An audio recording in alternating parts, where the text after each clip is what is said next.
You know what finally made me rethink everything I thought I knew about maximizing a garden plot? I was standing in my own backyard about 10 years ago, looking at a row of peas that had flopped over in a summer thunderstorm, and I was feeling pretty frustrated. I'd spent $40 on those green nylon nets you see at the big box stores, and the weight of the vines just pulled the whole thing into a tangled mess. I'd been gardening for nearly 2 decades at that point, but I was still fighting the same battle every June. Then, I took a drive down toward Bird in Hand to visit an Amish friend of mine, Enos. I walked past his garden and just stopped. He had these towering walls of snap peas and cucumbers running right along his perimeter fence, perfectly upright, heavy with fruit, and not a single inch of plastic netting in sight. It was so clean and so productive it made my setup look like a disaster. Today, I'm going to walk you through exactly how they use those fence lines to create vertical real estate, and how you can start using it in your own backyard to double your yield without digging a single new bed. And stick around to the end, because I'll share a specific twine twisting technique I saw a Mennonite grandmother use that keeps heavy cantaloupes from snapping off the vine. I'll be honest with you, for the first 17 or 18 years of my gardening life, I followed the row crop mentality. I thought if I wanted more food, I needed more dirt. I bought the catalogs, I bought the fancy collapsible trellises, and I just accepted that some things would always be a bit of a mess. It worked fine, I suppose. I grew enough to eat, but there was a constant struggle with powdery mildew because of poor airflow, and I was always losing fruit to the soil. When I started talking to the Amish and Mennonite families here in Lancaster County, I realized they don't look at a fence as a boundary. They look at it as a structural asset. There's a principle they live by called stewardship, the idea that you aren't just using the land. You're responsible for every square inch of it. They don't like waste, and leaving a fence line bare is considered a waste of God's sunshine. Now, the science actually backs this up perfectly. When you move a plant from the horizontal plane to the vertical, you're increasing the photosynthetic surface area available to the sun without increasing the footprint. University studies on intensive agriculture show that vertical trellising can increase yields by up to 300% in small spaces while reducing fungal pathogens by nearly 60% due to increased transpiration and airflow. It's not just a tradition, it's high-level biology masked as simple common sense. The first thing Amish gardeners understand is that the structure has to match the weight of the ultimate harvest. Most of us go to the store and buy those thin wire cages or flimsy plastic mesh. An Amish neighbor showed me his living wall method, and it starts with a permanent cattle panel or a heavy gauge woven wire fence. If you're in zone 6 or 7 like we are here, you know those summer winds can catch a wall of foliage like a sail and rip it right out of the ground. They use locust posts or heavy cedar, rot-resistant woods, spaced exactly 6 feet apart. They don't just lean things against the fence, they integrate the plant into the wire. For things like sugar snaps or shelling peas, they don't bother with individual ties. They use a weave method. As the plants reach about 6 inches high, they take a natural jute twine and run it horizontally across the fence, catching the young stems. It creates a soft ladder that the tendrils can grab onto. I started doing this 3 years ago, and I noticed my pea harvest stayed clean and easy to pick for 3 weeks longer than when they were sprawling on the ground. This next piece is one that I completely overlooked for most of my gardening life. It's about the bottom foot of the vertical system. In a conventional garden, we usually mulch right up to the base of the trellis. But Mennonite families I visited often use a stair-step companion planting method at the base of their vertical fences. Because the vertical crop is reaching up, it leaves a narrow strip of shade at the base. They'll plant heat-sensitive greens like spinach or leaf lettuce right at the foot of the cucumber A-frames. This is especially vital if you're in the hotter climates of zones 8 or 9. That vertical wall of cucumber leaves acts as a natural sunshade, keeping the soil temperature at the base nearly 10 degrees cooler. I'll be straight with you about something. I tried this the first year and planted my lettuce too close, and the cucumber vines eventually smothered them. You need to leave about 4 inches of breathing room between the vertical stem and the ground crop.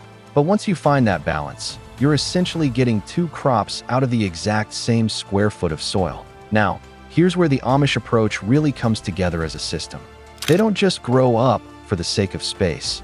They do it for pest management. I watched an Amish friend in northern Indiana training his squash vines up a heavy-duty wooden lattice. Now, most of us grow squash on the ground, and spend the whole season fighting squash bugs and borers. By taking those vines vertical, he told me he could see the underside of every single leaf without bending over. He could spot the copper-colored egg masses of the squash bug instantly.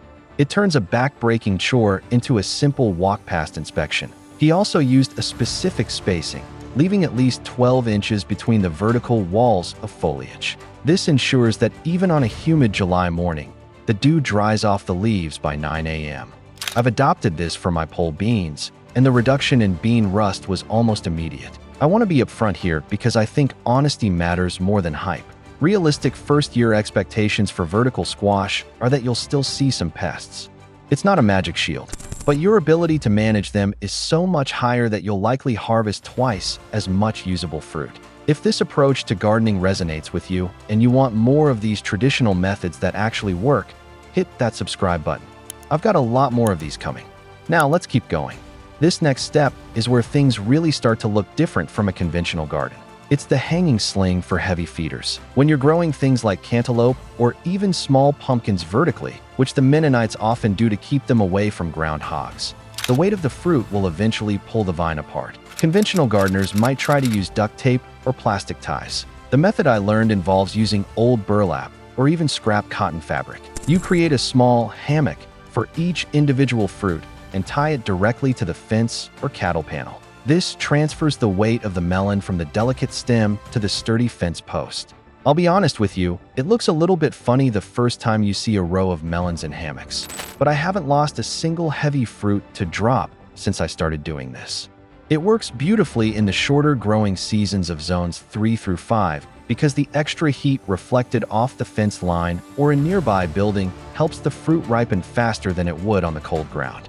Let me be straight with you about some patterns I've noticed over the years. I did these things myself for a long time, so there's no judgment here. The first pattern is the over-tying mistake. We tend to want to tie our plants tightly to the support so they feel secure. The Amish never do this. They always leave a loop at least the size of a $50. A plant's stem needs to thicken as it grows, and a tight tie is just a slow-motion tourniquet. Another pattern is treating the vertical garden as a standalone trick. I've seen folks put up a beautiful trellis but then forget that a vertical plant needs more water. Because they are exposed to more wind and sun, they transpire faster. If you don't adjust your watering, the system fails. The Amish approach connects the trellis to the irrigation. They often have a gravity-fed line running right along the base of the fence. Finally, there's the weak support habit. If you think a bamboo stake from the grocery store is going to hold up a 15-foot indeterminate tomato plant in August, you're setting yourself up for heartbreak. Go heavy on the infrastructure once, and it will last you 20 years. Now, here's something I picked up from an Amish family that I haven't seen mentioned in any gardening guide. It's a technique for training the vines without using any ties at all, specifically for cucumbers and pole beans. It's a specific way of clockwise twisting the lead runner around the wire as soon as it reaches 6 inches. Most people just let the plant find its way, but an Amish grandmother showed me that if you manually lead the plant in a clockwise direction during the morning hours when the stems are most pliable, the plant's natural circadian rhythm actually causes it to grip the support tighter. If you try to do it in the evening, the stems are more brittle and likely to snap. I started doing my morning walk and giving my runners a quick turn, and I found I needed 70% fewer ties throughout the season.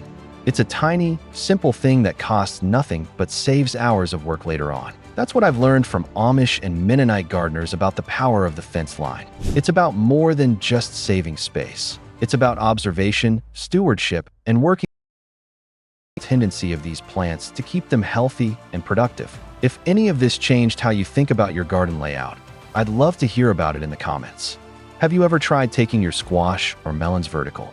Hit subscribe if you want more of these deep dives into how traditional communities grow food with methods that have worked for generations. Thanks for spending time with me today. I'll see you in the next one.